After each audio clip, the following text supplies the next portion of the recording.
Hi guys, welcome back. In this video, I will tell you how to fix Capcut template not showing will be solved. Follow this step, don't skip video, solve your problem. First of all, open mobile settings and scroll down, tap on mobile apps and scroll down and tap on Capcut and scroll down, tap on app details and store. Make sure that your Capcut app is updated. If not updated, first of all update Capcut app and go back and tap on permission, turn on all permission and go back and tap on storage, tap on clear cache and tap on clear data and go back.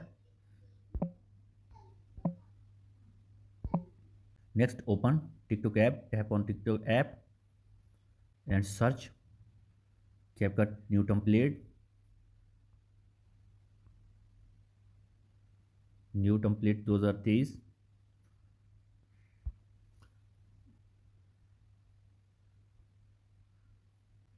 and use template in Capcut.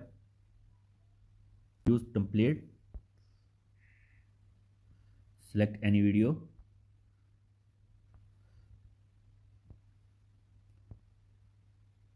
After this, restart your device and check that your problem will be fixed. Thanks for watching.